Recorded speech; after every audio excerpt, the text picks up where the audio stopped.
Of the, first. I invite everyone to join me to stand and say the pledge to the flag. I pledge allegiance to the flag of the United States of America and to the republic for which it stands, one nation, under God, indivisible, with liberty and justice for all. Thank you.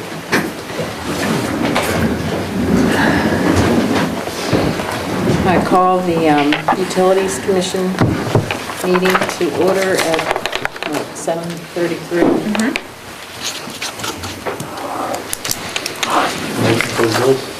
Yep. You're going to do the Cash on minutes? hand and bank. You're going to do the minutes? Yes, we're going to approve the minutes. The cash, thank you. Golly gee, where'd you get all this money? We have to. Oh, no, wait a minute, that's ours. Wait a minute. Oops. Well, they got 888.60. They got a pretty good amount too. Yeah. We have to approve the minutes Do I first. hear a motion to approve the minutes from the last meeting on, was it October? September. September the 16th. Oh, September 16th. okay. Yeah, I move that we approve the minutes as presented. Second. All in favor? Aye. Okay, now, Cash on hand and banks. the cash on hand is $867.57. Okay. And I move we pay the bills as presented. Second. right here, all Aye. in favor? Aye. Okay. Bob? Good evening. Couple things. We'll start with some of the big ticket items that are in the bills. And we had a pump repaired at Washington Park Pump Station number 2. That is the second one in about 6 months.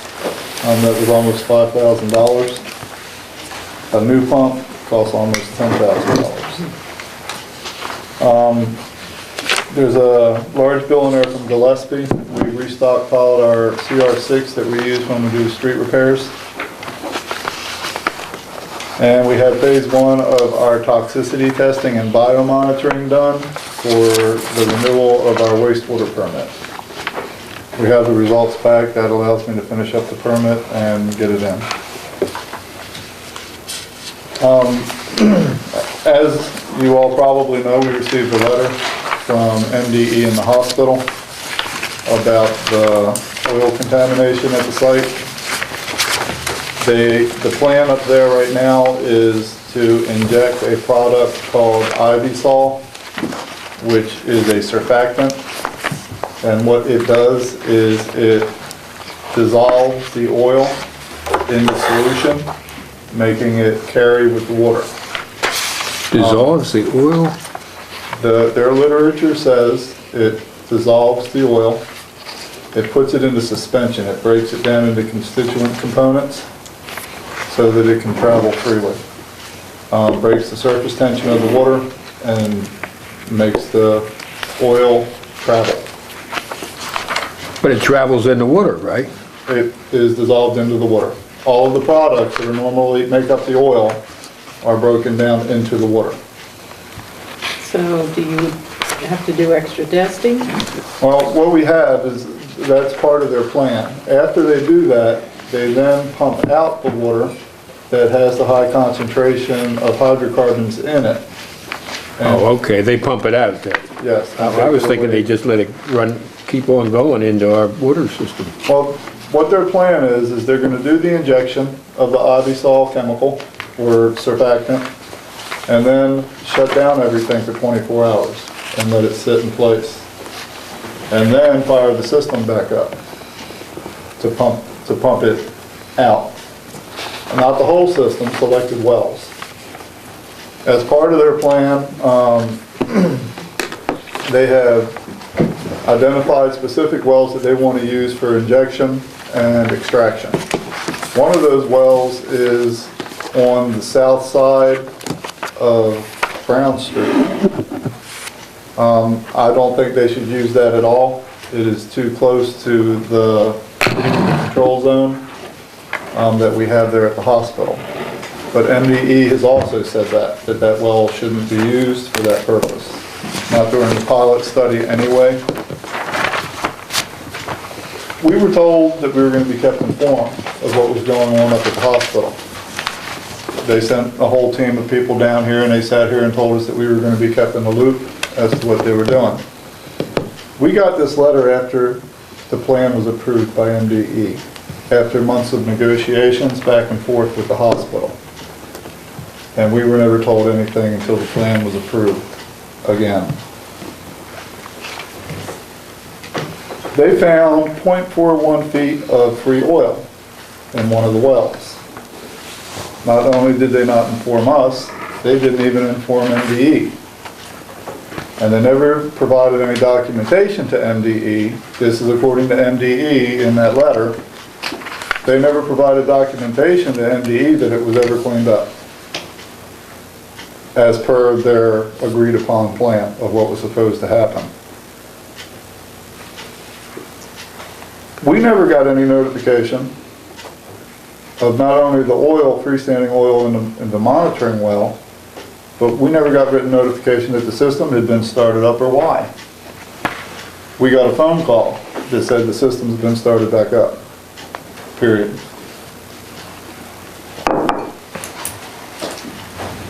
Avisol dissolves the hydrocarbons. If you're going to pump this stuff into the water and it dissolves, well, number one, Avisol said, they told us that it's an EPA approved product. I looked all over the internet, and Maryland Rural Water is looking all over the internet. We can't find any EPA approvals. We can find EPA approvals for the process, but a significant lack of information on exactly what is in the product, Avisol. They tell us it's a surfactant, but they won't tell us what the chemical compounds are. We need information like that. We have to test our water for many, many different things in accordance with the Safe Drinking Water Act. If there's going to be something put into the water that could negatively impact us, we need to know that. And we need to be able to have some input before that happens. So is the well shut down now? As far as I know right now, everything up there is running the way that it used to run, but I don't know that. We know that we were told the system has been fired back up, and that's all we know. We got nothing in writing from anybody. Something else about the Avisol. Imagine it does dissolve the hydrocarbons into the water, as they say. If you were to take dye and put it in the water, in solution, into a pool, you can't put it into the middle of the pool and suck it right back out. You're going to lose some of that dye. So we need to know what's in there. And the hydrocarbons, once you dissolve those into the water, you haven't eliminated them. They still exist. All the constituent components of those hydrocarbons are still there. But now they're able to move with the water. One of the things that's keeping the oil from moving is it's bound up. It gets stuck on dirt and sand and everything else. If you dissolve it into the water, that's not going to happen. So there's a potential, even according to MDE, that it can migrate. So if you shut the pumps off and everything is just sitting still for 24 hours, I find it very hard to believe that nothing's going to migrate.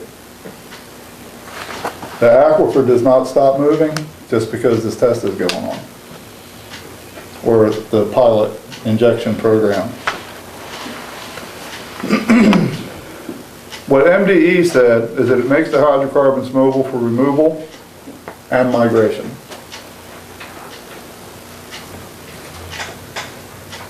We were only notified after it was approved. The contamination zone up there has not yet been identified. So generally, if you have an exact location of where the underground smear is, for lack of a better word, where the oil is actually at, then you can target it, dissolve it, and remove it like that. But you have to have the injection point someplace safe where nothing gets past it. Using the same well for injection and remove them, you're gonna lose some product. I don't know how you cannot lose something when you're pumping it into an underground aquifer that is huge And moving. and moving, albeit slowly. It probably moves less than a foot a day, but it's still moving. And once you put that stuff in, that's the horizontal movement. Vertical movement, as they're doing this injection and extraction, we don't know. And they won't know how far that plume goes because there's too many variables. We don't know what's down there exactly. So I'm still doing some more research. I've contacted Avisol, and I talked to the guy that patented the process, and I told him we need to know what's in it. Have you had contact with this Mrs. Susan Boole? Not today. Yeah. We have talked to her in the past. It says if you have any questions, give me a call. That's the standard. Yes, but, and I will give her a call. In the past, she has not been very responsive to phone calls. What can we do? Well, I hope Mrs. Boole doesn't give you any bull, that's what that's her name, Boole. I think where we're at, what's happened in the past, we have no reason to expect anything different. I think we may need to be a little more proactive on this than we were the last time. This is proceeding full steam ahead. Nobody's asking our permission for it, but it does have the potential to impact us directly. Whatever migrates from that field is going to end up at the water plant. When they shut down that recovery system, we warned them that that oil was going to move. And they sent, groundwater consultant down here. They had their specialists tell us, no, the oil's not going to go anywhere. They turned off the system, the oil moved. They had to fire the system back up. So we need to do our own research on this. There's a significant lack of information. As I said, I contacted the guy that patented the process and asked him what's in it, and he won't tell me. I was just looking at his email. He won't tell me what's in it. Proprietary? It's a patent pending. So without knowing what's in it, we don't know that it's safe to use or not. Has it been used in a like situation? I can't find anywhere where it has been used in proximity. So we're the guinea pig. What happened in Illinois, the Illinois Environmental Protection Agency let them do remediation on a contaminated oil site.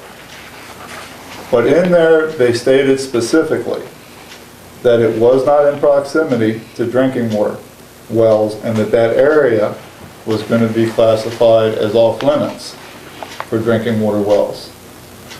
So as far as I've been able to find online, this is one of their larger projects they've ever done. Most of them, the case studies that I saw that they put online were 200 gallons of oil, 250 gallons of oil, a 20,000 gallon tank that was leaking but did not leak out. They identified it was a surface thing that had sunken into the ground, some of the oil. I can't find anything this big in their case studies. And impacting a water, And not in close proximity to a water plant. Now, I did find one where there was a localized oil spill. We're talking very small amounts, 5, 10 gallons, that did affect an individual well that was cleaned up using this process. But they were only testing for hydrocarbon. They weren't testing for whatever the product was. So I think there are a lot of answers that we need. We should probably fire off a letter to MDE and to the hospital and insist on a timely response because they're going to proceed with what they're doing. would you go, yeah, I have concerns that we're turning this into a guinea pig, okay, with this process. If you're finding only small trial sites, okay, MDE is moving on this thing because a sister agency wants to remedy a problem they have that's causing them financial. Are they giving us due diligence in this? And we had that conversation before, and it would seem that our interests are not primary here. The safety of that aquifer for use as a drinking water source does not seem to be the primary concern. The primary concern is remediation of that oil contamination so that they can close out that project. So we need to attempt to change the priorities there. I think the priority needs to be our drinking water source, and over 50% of our daily water use comes from that aquifer. I want to say one thing. We wrote a strong letter last year around July.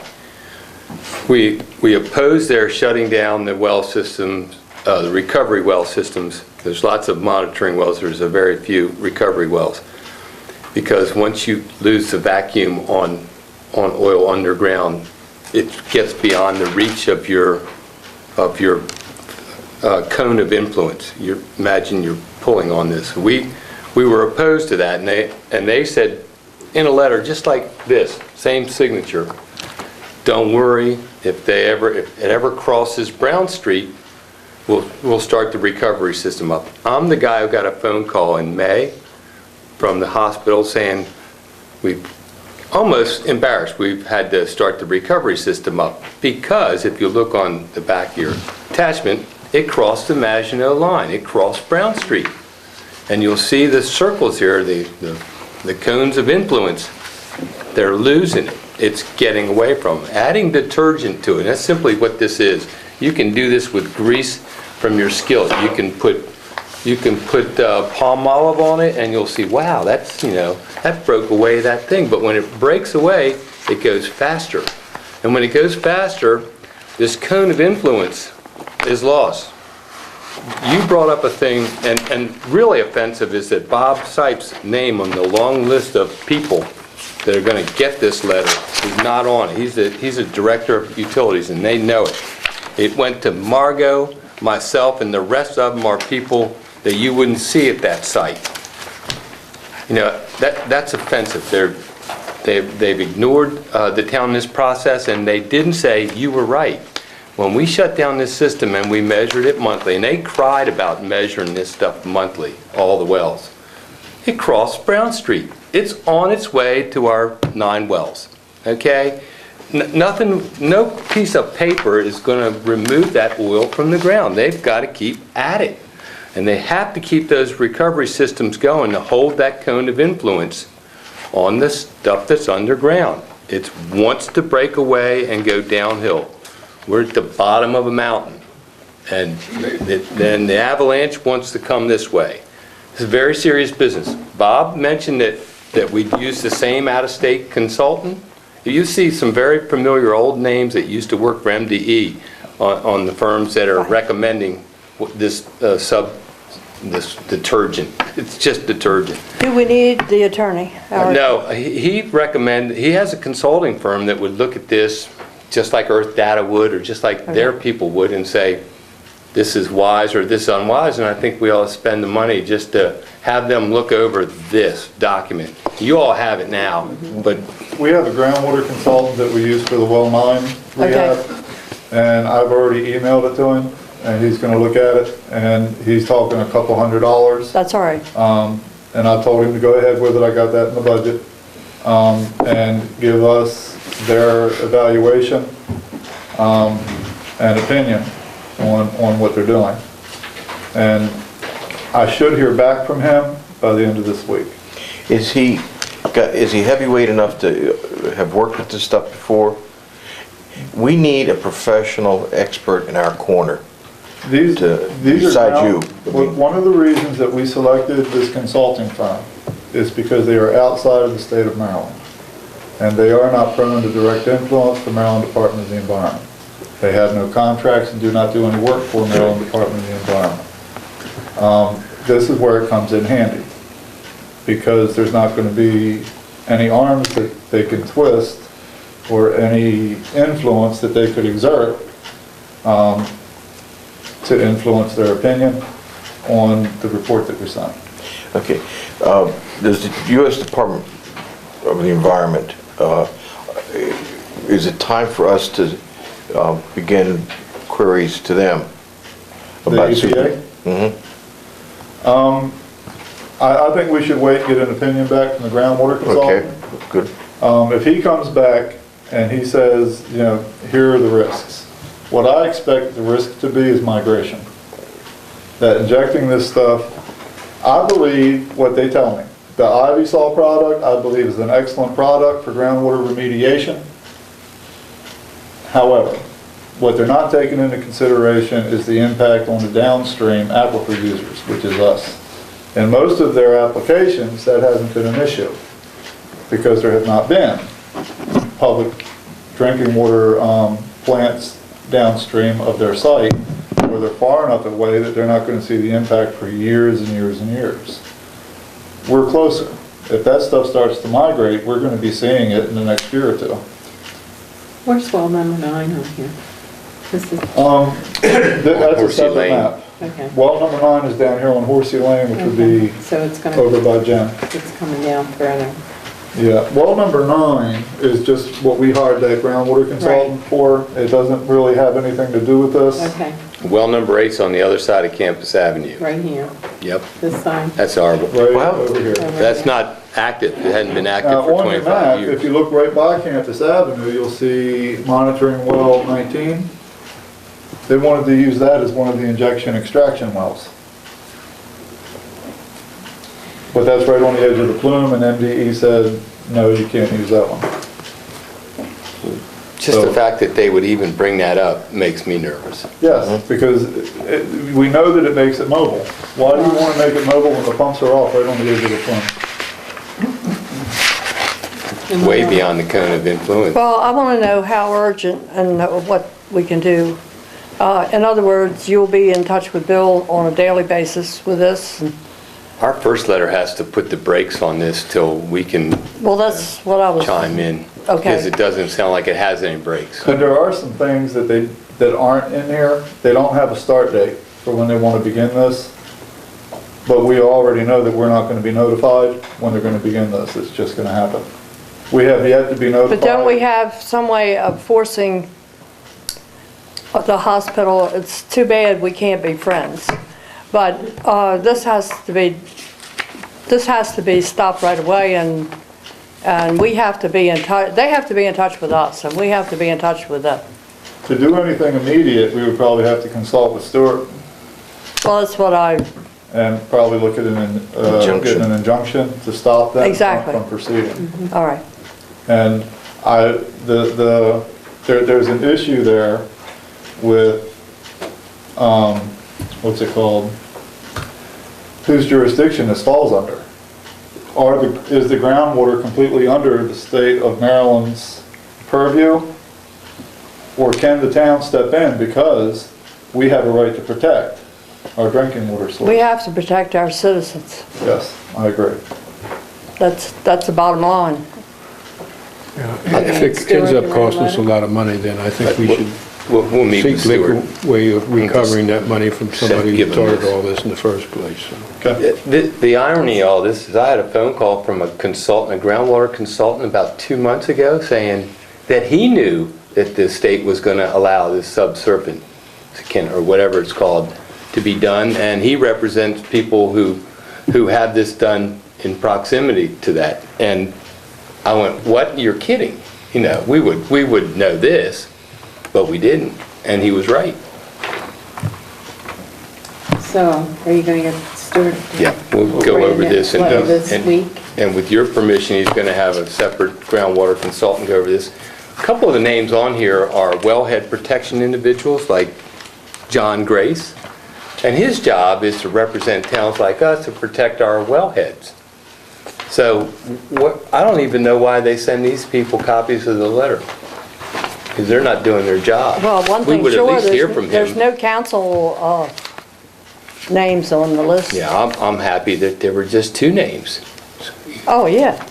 All right, what do you need to go forward? Do you need a formal motion, or are we fine? I think we're good. We can contact the lawyer. I've already sent the information to our groundwater consultant. It's gonna take him some time to go over it and do his own research on exactly what the Ivy Sol stuff is. I've also I'm getting some assistance from the Maryland Rural Water Association. They're trying to find out what the Ivy Sol is and how widespread it's been used, and has it been used in close proximity to drinking water sources, and what the impacts were. So one of the things that we don't know, since we don't know exactly what the chemical is how it reacts with other chemicals. The reactions of what you get. Hydrocarbons are one of the most widely used chemicals in a chemical plant. Hydrocarbons and chlorine. Because you can produce so many different reactions under different conditions and produce so many different things.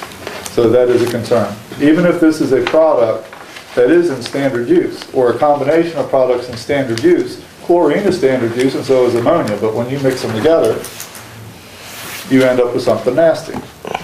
So that's what we don't know. Since nobody will tell us what's in it, we can't find out what the reactions could be. As it is right now, let me say, we have not detected any hydrocarbons in our shallow wells other than the PCE or the MTBE, and we haven't picked up MTBE now for over 2 years. So I don't want to alarm anybody. What we're trying to do is we're trying to head off a potential situation. I just don't want anybody to get alarmed and be afraid to drink their water. That's not what we're talking about. Everything right now is safe, and we're going to make sure it stays that way. How often do you test? For the MTBE, we're testing once a year now. How much does that cost? Every month you do how many tests? Well, every month we're doing 6 bacteria tests. We're doing everyday pH, chlorines, irons, fluorides, phosphates. So we're testing all the time, but specifically for VOCs, which is what this would fall under, that's a once a year test. Now we can increase the frequency of that, but right now I don't see the need. Once they do this injection, yeah, we should probably increase the frequency. When was the last time it was tested? And you probably went over this. What was the reasoning the hospital gave us for shutting all this down when apparently it was working for some time too? My Money, understanding is money. money. They didn't want to continue to pay the contract firm the money to keep that system operating. What was it, 15,000 a month or something like that? The number I seem to remember was 50,000 a year. Yeah. It's small change. I'm not sure about that, but the alternative could be a lot more expensive. Yeah, to us. When was the last time you did your testing? I would have to get a date. I don't have it. It could, It's been within the past year? 6 months? Yes, within the last year. okay. I'd like to see us get some baseline tests now. Now, we do have historical data. Yeah. Because we do have our quarterly tests up until last year when we went on a yearly schedule. Well, I'd like to see us get some recent baseline. What I'm afraid is, it's gonna be after the fact that we get notified, and after the fact that the stuff's gonna be entering the system. So if we can have some baseline stuff for our purpose, plus monitor closely the stuff coming into our system.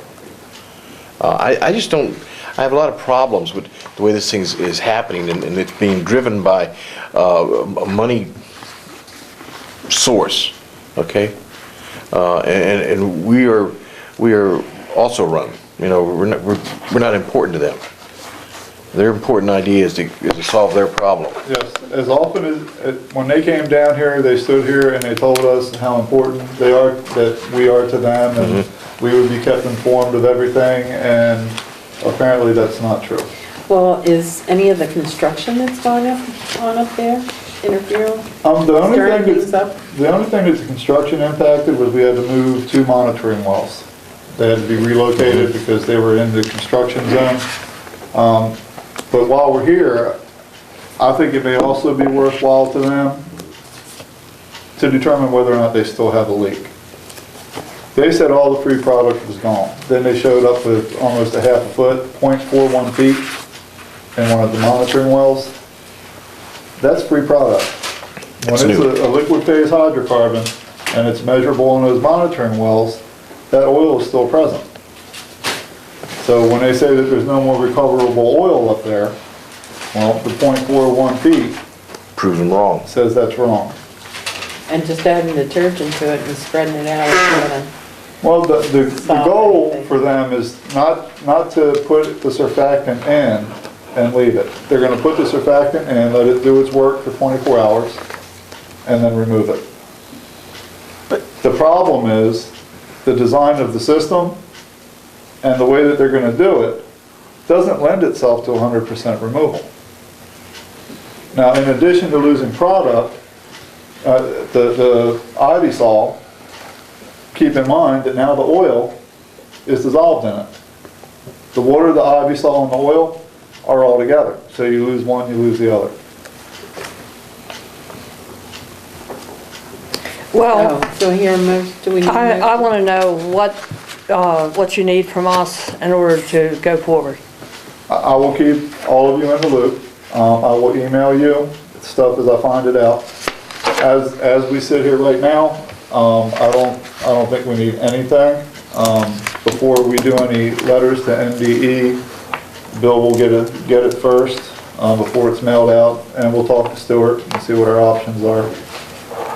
And before we proceed with that, we'll make sure everybody here is, You got the correspondence, we wanted you to see that. You see, they started talking about this in July, which would have been a perfect time to involve us.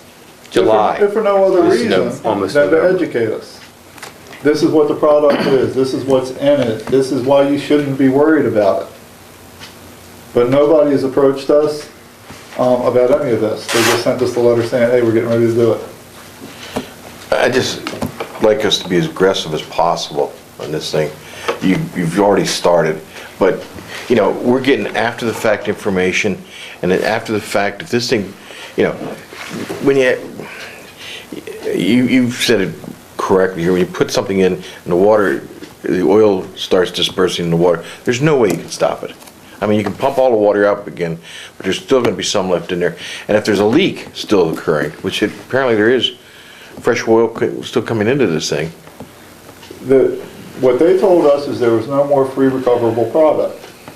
That's why they shut it down. Yeah. They shut it down, and then all of a sudden, 0.41 feet of free recoverable product shows up. So either they were wrong when they said that it wasn't there, or it's still coming in from someplace. Well, where is it coming from? The original leak was an underground storage tank on the west side of the hospital, adjacent to where all the doctor's offices are now, Over here. over in here, right? I thought it was northwest, but yeah, it was above. I mean, it's up gradient. Right here, right in the northwest corner. That's where the original leak was at. That was an approximately 20,000 gallon tank, two 20,000 gallon tanks. Yeah, I don't know. But the estimate is that they lost over 100,000 gallons of fuel oil. Well, they've recovered 86,000 by their own numbers, or 83,000 by their own numbers. Once the free product is gone, the free product should be gone, unless it's coming from someplace. So it may be time for them to look for a source. There may be a forgotten tank someplace. Well, I'll tell you, it's pretty simple. You don't have to dig up any ground. All you do is you air test your fuel lines to see if anything's leaking. It doesn't require breaking up the floor of the hospital. It doesn't require anything extreme.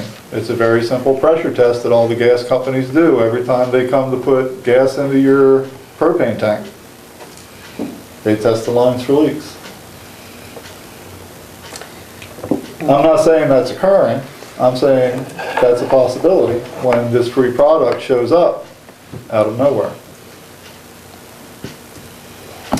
And in a specific monitoring well. So to me, that says that's where you start looking, see what you got close to that. Okay, so, That we've done what we needed to do. We Yes. got you informed, and we'll take action, we'll report back. Fine. Good. And I'll make a special group for my emails and make sure everybody gets copied on everything. okay. Dan's got a question, Mayor. They're always telling you after the fact. How do you know they're not gonna do this tomorrow? That sounds like the attorney's gotta get in there quickly. Exactly, that's what Ms. Mabel was saying. And we're not trying to say anything out of bounds, but I think it's pretty evident that we have not been in the loop despite telling them that we need to be in it. That we'll be a victim otherwise. At least- This goes wrong. At least 7 of the people here right now were here at the meeting when the hospital came down and said, we're gonna keep you in the loop, we're gonna make sure you're informed. Last question. The most vulnerable time is when they have to inject the stuff in the ground and then turn the pumps off to let it through. And that's a 24-hour period where the pumps are gonna be off and the detergent's gonna be in the ground. Reacting time, yes. But we won't know if anything went wrong with that for up to a year. So I guess somebody's gonna be driving to the hospital every day to see if they're drilling? Scared. Well, it doesn't require drilling, they're gonna be using the wells they already have. They've got you can get a copy, they got about 39 monitoring wells. Now, on the website for the product, what they say is the optimal method for doing this is you inject it one well, extract it the other well. But that's not what you're doing here. They're injecting and extracting from the same wells. Also on the well, if you go to Ivysol, IVEY-SOL, No relation to me. this is not intended to be a condemnation of that specific product. What we're questioning is why we can't find out what's in it, and is this actually a good application for that product in such close proximity to a potable water source? I just can't understand why the hospital wouldn't cooperate and with your intelligence in this line of work, that they wouldn't include you and inform you as opposed to the way it's being handled. I can't answer that one. I know you can't, and I can't either, but that's, I find it disturbing to. If they had us at least sit in at the meeting without making any comments, just sit there for information and education. Well, that's right. Get it and find out about it along the way. Before it got to this point, I would have had more answers for you. We would have known, yes, this is a safe product, it has been used close to water plants. This is what the byproducts are when it's mixed with hydrocarbons. Long-term impacts, maybe this, or this, but we don't know. Frankly, we should have received a letter in May or so where they found product after shutting down and they started the recovery system back up. We should have been told right then and there because that's what we were told would happen if they found They product. didn't tell us they were starting back up? I got a phone call from the gentleman on this letter, just as unofficial as you can get. Bill, we've had to start back up. And I should have pressed it then, but I thought, okay, starting back up means staying back up. I had no idea that there'd be this plan to do something else. We had big problems with them injecting oxygen underground. We found out that that's a pretty dangerous thing to do, actually. Unexpected consequences can occur, right? Yeah. Bob? It isn't what we feared shut down our well number 9, but it could have to proximal well. Along those same lines, one of the concerns with the oxygen injection is what it was intended to do was promote the growth of bacteria that would dissolve and ingest the hydrocarbons. One of the one of the goals of Ivysol is to expedite bioremediation. Breaking down the oil into its constituent parts makes it more readily available as a food source for any bacteria that may be present. And that's on their website.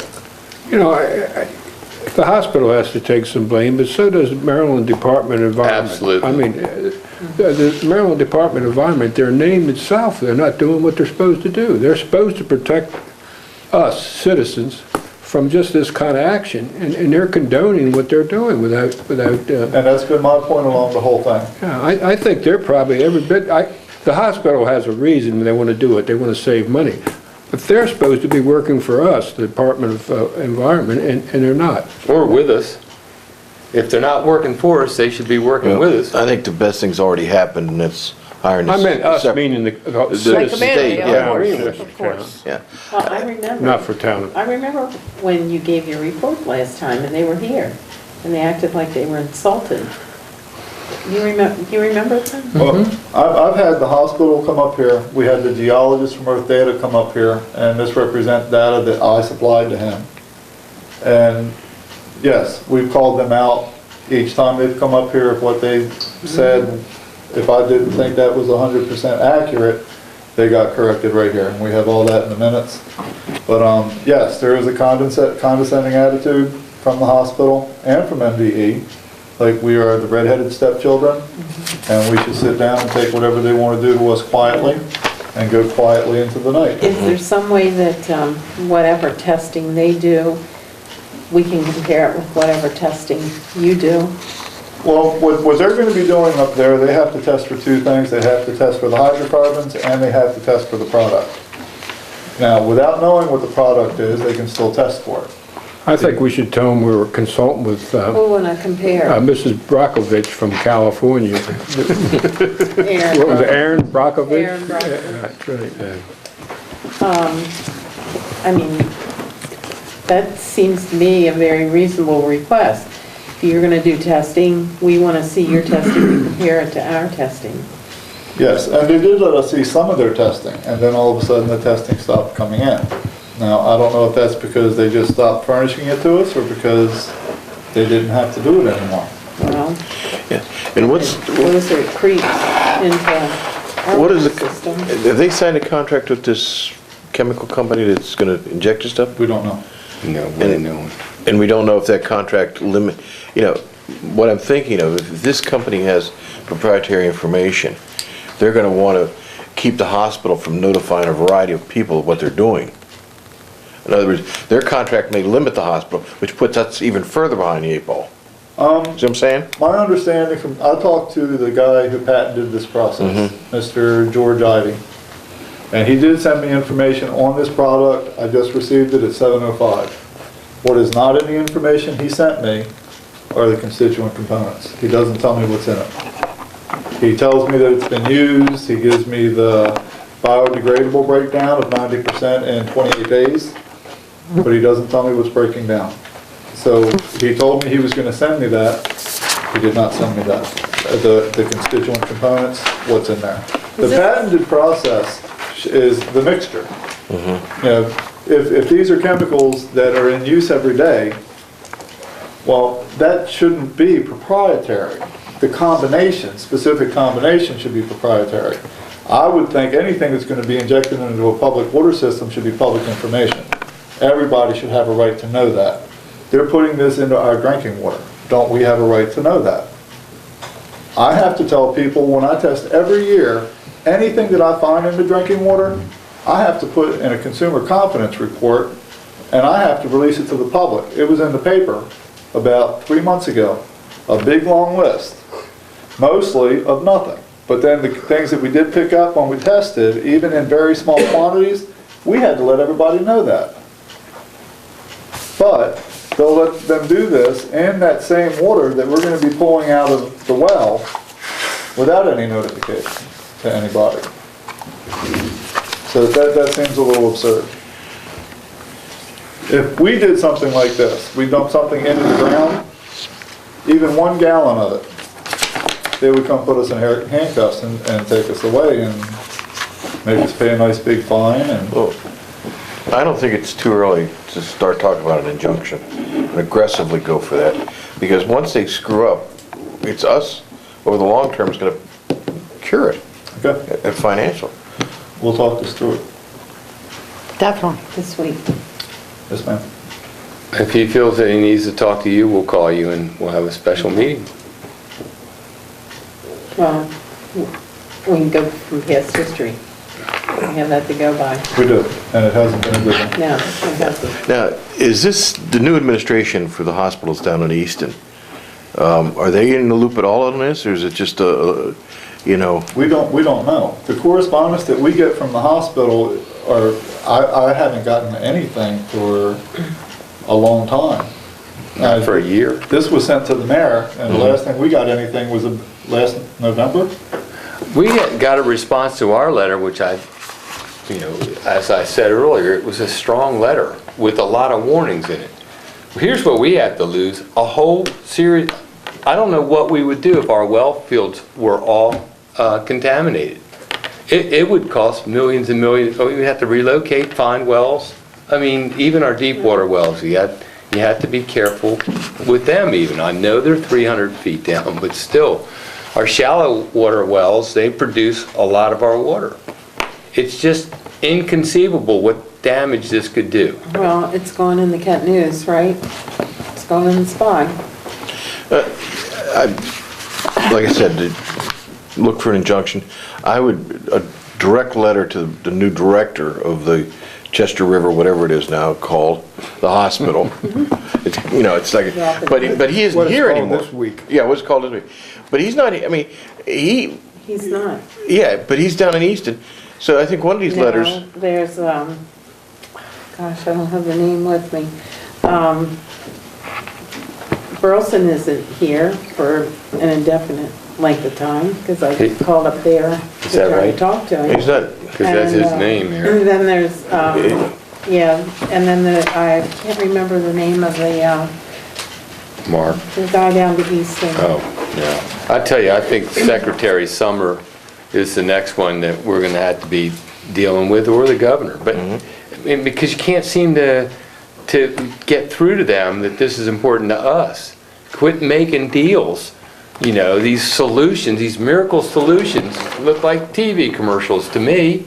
This soap will take care of those nasty stains. Well, I wonder if this is something, with the oil spills that they've had from the oil rigs, or wonder if this is something that's come out of Louisiana, or, So like I mean, it sounds almost, like a good thing, but you're dealing with the ocean out there, no one's drinking that water out of the Gulf. This type of technology has been around for quite a while. Surfactant injection technologies, they also use peroxide. They used to use chlorine and create a reaction that would get rid of the specific compound. But now we know what we're turning it into, But so they don't allow those anymore. So this technology, as far as surfactants, has been used, just hasn't been used on this kind of scale. Oh, that's what I was wondering, in a contained area. The information that I've seen, it's been used for localized cleanups of small spills. And sometimes it actually required digging up the dirt, excavating a large amount of dirt. You put the dirt into this big steel container. You Wash it. apply this product to it, and you let it sit. And it promotes the breakdown of the oils, which then facilitates it being eaten up by the bacteria. So this type, where this large-scale injection, I can't find a lot on that, especially in this close proximity to a water plant. I saw nothing. Okay. We're liable to be there first. And that's Yeah, and also, last. for the general person listening, you might want to start taking note of this, and maybe even contact your elected representatives and ask them, the Freedom of Information Act and the right to know, we have to tell you what's in your drinking water. Shouldn't the state or local businesses have to tell you what they're putting into the groundwater? It's nice to know before it actually gets somewhere. If more people want to write some letters or take some personal action, that wouldn't hurt anything either. Yeah, Well, I just think that, in fact, I know it's our responsibility to get to the bottom of this if we can in any way, as fast as we can. Okay, Okay, and that's all I have. Okay, Thank you. thank you. We got more coffee in here. Yeah, I left you some, I know you'd be back. Do I hear a motion to adjourn the So moved. utility So moved. Second. meeting? Aye. See, troublemaker. Yeah, I finished my coffee, Okay.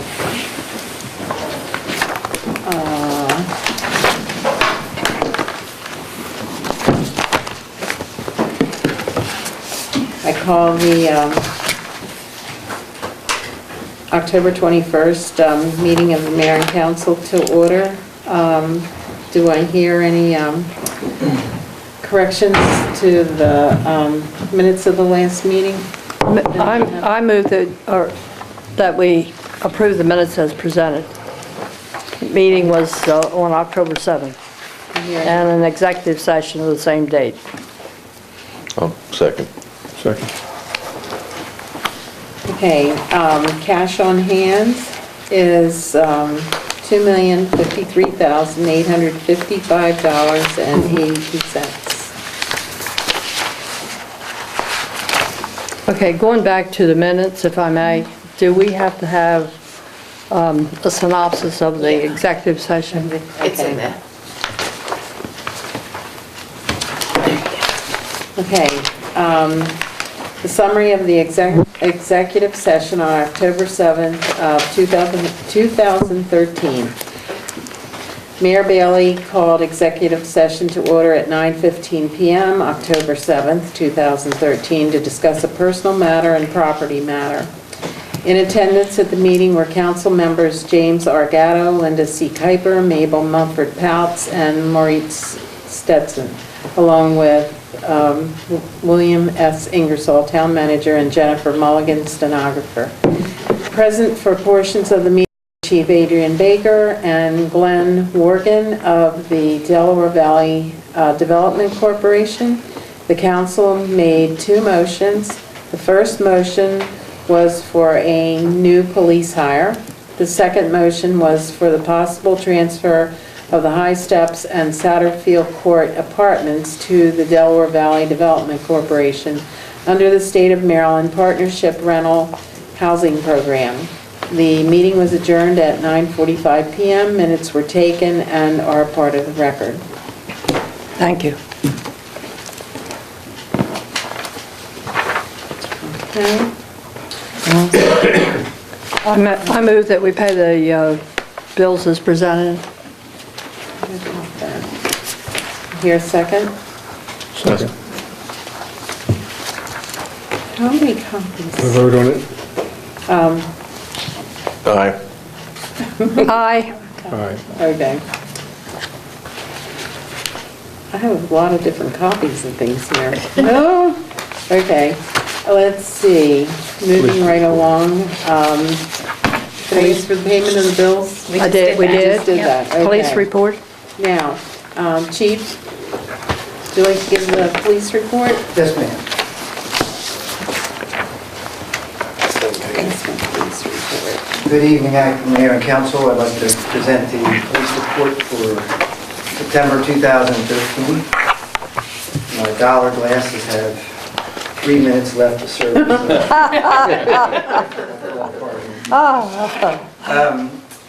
Our hours broken down by percentage. We had 6% on administration, we had 3% on criminal investigation, we had 1% on accident investigation, 47 on vehicle patrol, 9% on foot patrol, and I didn't note there because I had it in a separate thing, we had 1% on bike patrol also. 10% on training, 2% on court, and 8% on overtime. And I just handed out that overtime breakdown for you. I apologize. The two blues are kind of hard to discriminate, but the 23% is the reimbursed overtime, and the 8% is the extended investigation. I'll change that color next time so there's a better I didn't, the 23% is the reimbursement, right? Yes, sir. Okay, I didn't quite hear that. I'm sorry, sir. Yes, sir. Continuing, we made 28 adult arrests involving 66 separate charges. Those charges broken down were 11 thefts, 11 CDS arrests, 8 credit card fraud, 8 DWI related, 7 burglary, 4 FOAs, 3 alcohol, and there were 2 each for bad checks, FTA, harassment, traffic, and handgun, 1 each for armed robbery, assault, MDOP, and rogue and vagabond, which is an old common law charge. There was 1 juvenile arrest, and that was for MDOP. We had 10 civil citations issued, 8 for open container, 1 for loud noise, 1 for litter. In Part 2 offenses, we had 15, and we cleared 4 by arrest. Our Part 2 offenses, we had 24. Cleared by arrest were 19, cleared by exception were 4. Motor vehicle citations issued were 44. Motor vehicle warnings issued were 143, and a red speed was 274. Our criminal citations were 9. Breaking the ward statistics down a little bit, calls for service were almost 3 in Ward 1, 40% Ward 2, 24 in Ward 3, 22 in Ward 4. Outside the jurisdiction was 5, and at large was 5. Had really decent weather, except for that rain, but we had decent weather in the month, which brought our people out Friday and Saturday. They were our busiest calls for service. And the times indicate that the busiest period of time was from 11 to midnight, and then followed very closely, which these correlate to your business hours really, was 4 o'clock to 5 o'clock, at 8 o'clock in the morning to 9 o'clock, and 7 o'clock to 8 o'clock. Reminding you that calls for service are not necessarily criminal, but that's when the people are out and when they're moving. And that concludes the report unless anyone has any questions. Thank you very much for the pedestrian signs. Yes, ma'am. I think that's working pretty well, although it does get flattened out every once in a while. I was wondering. Better as being a pedestrian. Yeah, that's true. Yeah. It takes a beating. Well, once people realize they're out there, maybe they'll just slow down. Yes, You ma'am. know? The loud noise, was that a party violation? Yes, sir, it was. Good, that's nice. Yeah, we've had a few here recently. Thank you very much. You're not finished. He felt like he was. I know you thought you thought you were going to get away, right? Couple of things. You have some new officers with, in other words, we have some new people on board within the last year. Yes, ma'am. There's some things that perhaps have escaped them, such as we have I believe a 7 o'clock time for people to stop, companies coming in here and doing projects, noisy projects like... About like construction or? Yeah, we had one over here at Social Service last night. They didn't go too long beyond 7, but in addition to being after 7 o'clock, it was also a Sunday. And I still believe that we're not supposed to work quite as hard on Sunday. I know that Sunday is ignored for the most part in our modern day, but it's just one of many rules that we have put in place in the last few years that perhaps the new men or women officers would not know about. Okay. I wanted to bring that up. And then in your report, doesn't it seem that we had more crime and more serious crime than we normally have here in town? With regard to With Part 1, guns, Part 2? you mentioned break-ins or robberies or whatever? Yes, ma'am. The Part 1 and Part 2 are pretty consistent with the average months. The handgun is unusual. Yes. And then this contraption that tells you how fast you're going Yes, ma'am. is right now down in Radcliffe. Yes, ma'am. How fast can a person go unless they're going to run through somebody's house? I mean, what is the point? The point is that there was a citizen who contacted the police department and requested, based on concern of traffic violations, that we do something, and that was one way to address the issue. We've Chief had and I it, talked about that. We get this complaint from every single block in town. They're really speeding down my block. And what first step that we do, we take the board there, it tells us something, tells them something too. well, they slow down when they see the board. Yeah, but this is a cul-de-sac. I mean, you've got, We've had it in Foxley Manor. We have it out yeah, in but you have Washington somewhere to Ave- go in Foxley Manor. You go around the bend. You can't, I mean, let's face it now. And we've had it on Calvert Street, had it on Washington Avenue, responding to people's concerns about speeding. I understand You know how that, many but, children are in the, I don't quite There are understand, what children is in your there. objection to it? well, this is where the houses are. They're like that. So you've got this speed monitor, or whatever you want to call it, in the middle of this. I'm just curious, how fast can anybody go in there unless they're gonna, well, they could be coming out speeding. They could be- And your objection is it's being wasted? I'm not really objecting, I just asking what the point is. I mean, Slow is traffic down, right? Is that is the point? it, is it practical, or should it come down here on the corner of Cannon where they turn in? They turn in there pretty fast Yes, ma'am. from Cannon in. And of course, we have a, what do you call these, community house or whatever.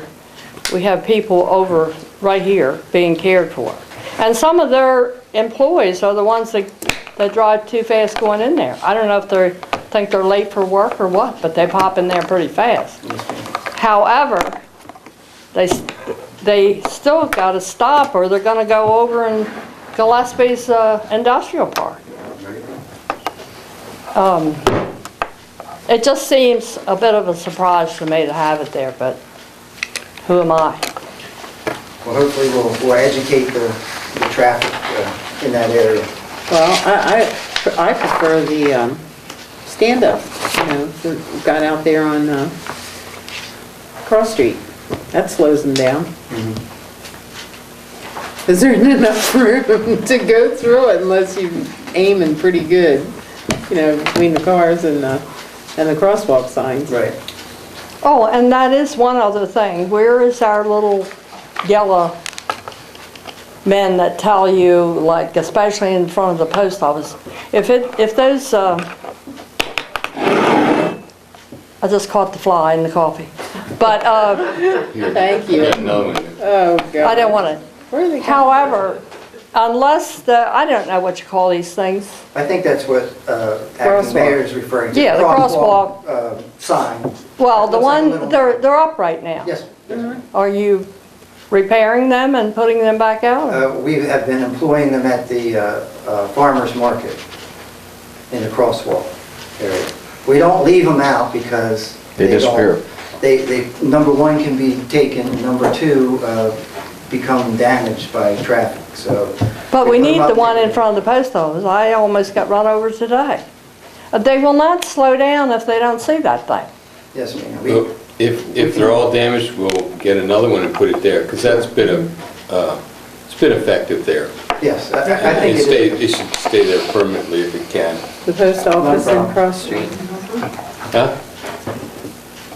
And the problem there is that there just isn't enough room between the parked cars and the sign. I've watched box trucks, pickup trucks, have to go into the other lane to go around that sign because somebody hasn't parked right up to the curb at the post office. They're only gonna run in for a minute. So park the car and run in, and you've left your car 3 blocks, you know, Okay. 3 feet away from the curb. Yeah, I've seen them, That's why they get flattened. I've seen the box cars go to the left of Yeah, it. they go around them. Yeah, well, anyway, you're doing a great job, so I Thank was you. just trying to clarify a few things.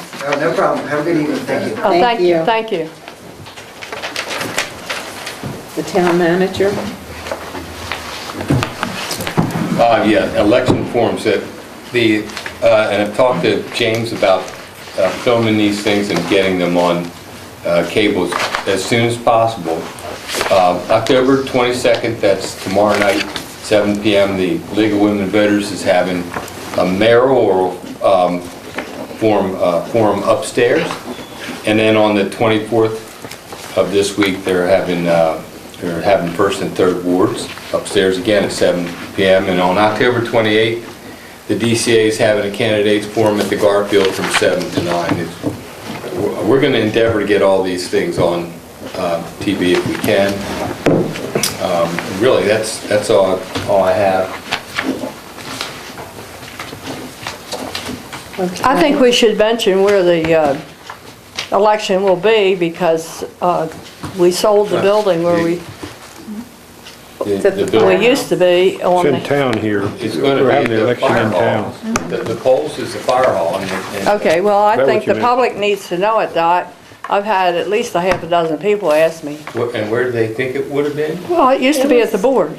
It was at the firehouse last If time, anyway, 2 years it's- ago. I know, but people Any- don't any remember that. questions Some about- people weren't even here to vote. They, you Any know... questions about the election, give us a call.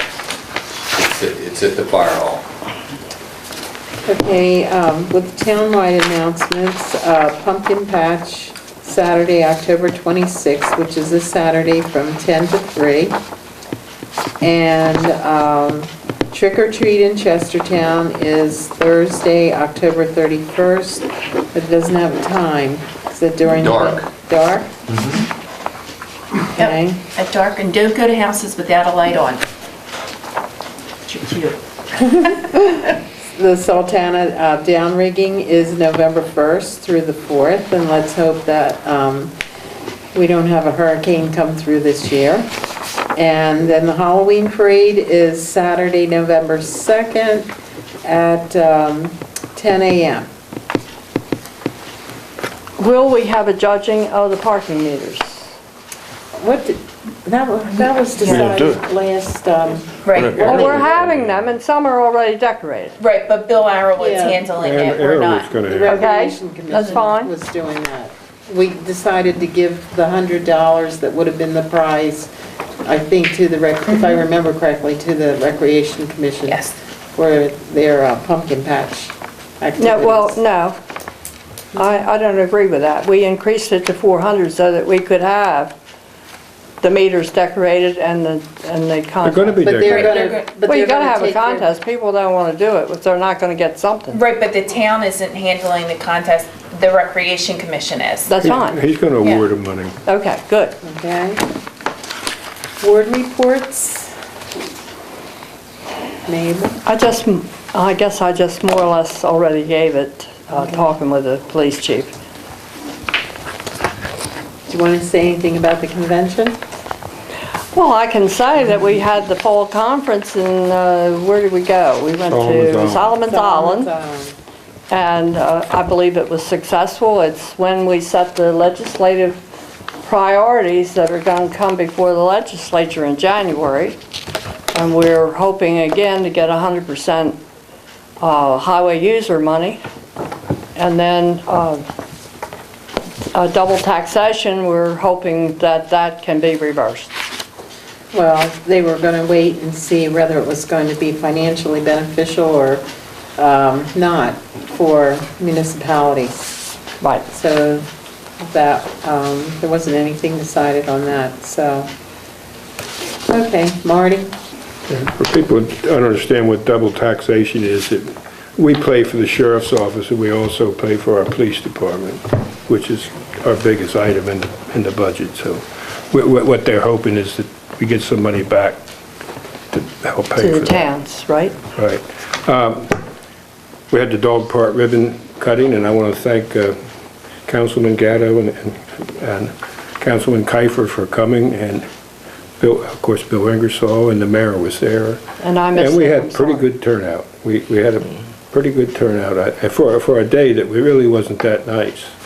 Now, this next thing, I was going to hold off until January to present this, but I think I'd rather do it tonight because there may, and I say may, I want to emphasize may, there may be a change in the council come January. The Roland Road Community Park, I would like to see us, or I would like to ask the council to at least consider it, changing that name to the Bailey, Margot Bailey Community Park. The mayor has served 20 years as mayor, and if you've been on here for any length of time, as a council person, you know how tiring that can be. She was also 2 years. We've done other things for mayors. We have a park named after a mayor that, I don't know whether they served 20 years or not. We have a road after 2 mayors, Hack Drive and Horsey Lane. And changing names of roads can present problems. If you live on that street, if we have a new road going in, that's a different story altogether. But if you have a road and there's people that live on that street, they don't want the name changed because they have to go to the post office and change everything. They have to tell all their credit card people and whatever. Changing the name of this park would be, I think, a real tribute to Mayor Bailey. And anybody who comes to these proceedings know that the mayor and I have had our differences over the years, both in policy and on different votes and so forth. But I never doubted anything she didn't come from her heart as being the right thing to do. I just thought sometimes there's a disconnection between her head and her heart. Would you have said that if she was here? Wow.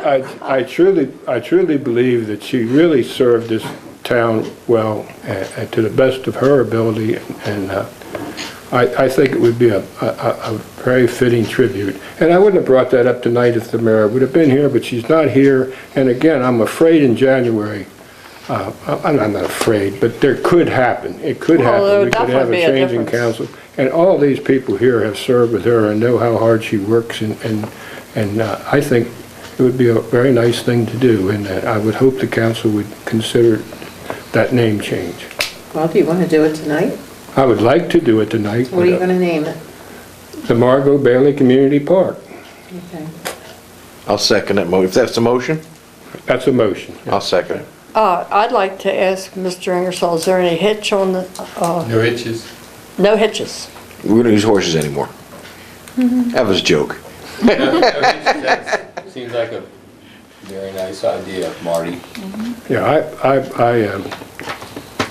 and I think it would make her, when she comes back here, if we were to tell her that we passed that motion, I'm sure that she would feel a lot better, feel good about it, and I think it's a good thing to do. It's the right thing to do. Anybody else wants to serve 20 years, we'll find something to name them after us.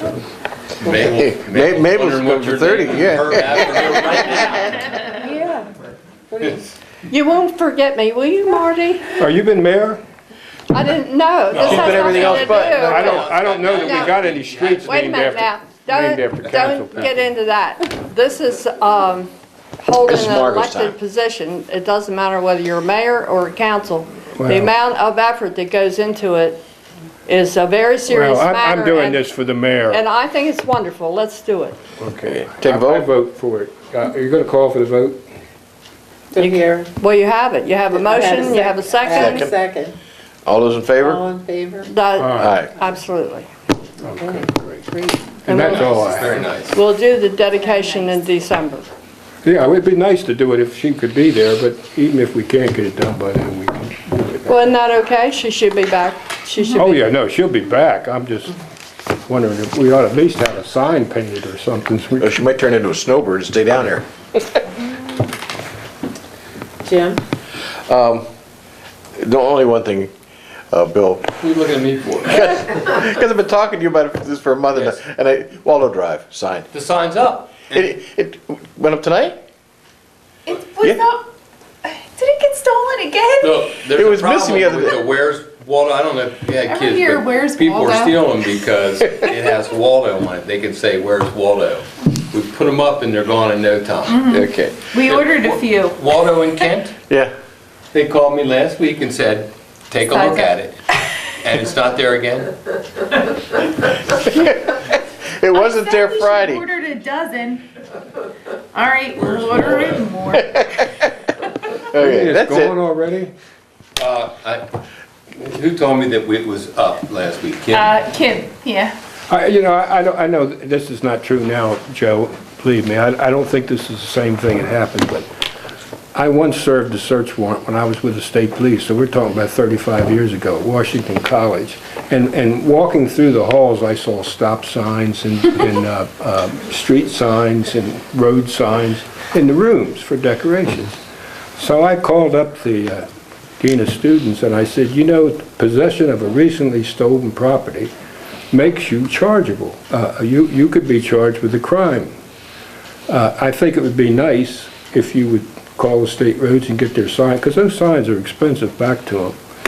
State roads called me and they said we had to send a pickup truck up there twice and fill 2 truckloads full of signs. That was back when you were going to school probably, Joe. Did they get your sign? I have two sons. I atone for myself. I called Reed Raudenbush about 3 weeks ago before we ordered another one. I said, Reed, when you clean out these rooms this summer, did you find numerous Waldo signs? I mean, this is the generation that grew up with Where's Waldo books, so maybe maybe we'll pass that in a while. Okay. Maybe we should electrify. Well, there's a little antique shop. I promise we'll get another one up, and we're going to take steps this time to make it so it can't be dislodged. And they have all kinds of road signs out there. It's on the left, when you turn into the dog park, it's that little antique Yeah, I shop. saw them. Oh, yeah, they have them sitting right outside, right out front. So, That's all I had to report. Stop signs, very. okay. I'll double check on my way home. Mayor, I might say that the same thing goes for our elected candidates who are putting out signs and the signs are disappearing. The signs don't come free. We have to pay for them out of our own pocket, and it would be nice if whoever thinks they're souvenirs would bring them back. Well, I hope they vote, the ones that I've had, and I hope they're voting for me. And that's enough of a souvenir. I think it's kind of neat that Yeah, that's the least they The can signs- do. Yeah. the signs, I saw one, I've seen them out as far as Hopewell Corners, but I actually saw one in Crumpton for mayor. I heard that there was one That's there. amazing that our signs are that far out and Picking up that Wednesday Crumpton vote. Come on, man, you gotta get out there. Well, I just wanted to say that we really had a nice convention, a nice conference this year. As always, all of the core courses and the electives were very, very informative, and it was nice this year to see some new faces, I thought, at some of the classes, but it's always nice to go, and I always see the mayor of Friendsville, you know, and I met him 2 years ago, you know, because we had mutual acquaintances living out there, and it just kind of, you know, see the same people. I think part of the good in attendance to those sessions and so forth is everything was in the same building. We had standing room only in some of those sessions. Now that doesn't happen even in Ocean City. But in Solomon's Island, there's a lot of places to go, so you go to the classes. But it was a so. lovely, lovely location. And great food. It was really The nice. Holiday Inn. And the workout room was absolutely the best workout room I've ever. It really was. And I've been in a lot of workout rooms. It's just nice to get together with everybody, Well, you know. you certainly learn, my idea always is to sit with people from other towns so that you get a chance to find out what they're doing in their town, and it's very good. It's very informative. I actually had somebody come up and said, I heard about your dog park, so I just thought I'd pass that on. Well, that was certainly important. Well, I was asked to moderate the risk management class, and I thought, boy, I do this every day. I learned a lot, but, and I thought, when I go to work, watch out, because I know even more than I did before. It's like, am I the only person that sees water on the floor in front of the water cooler? But it was really good.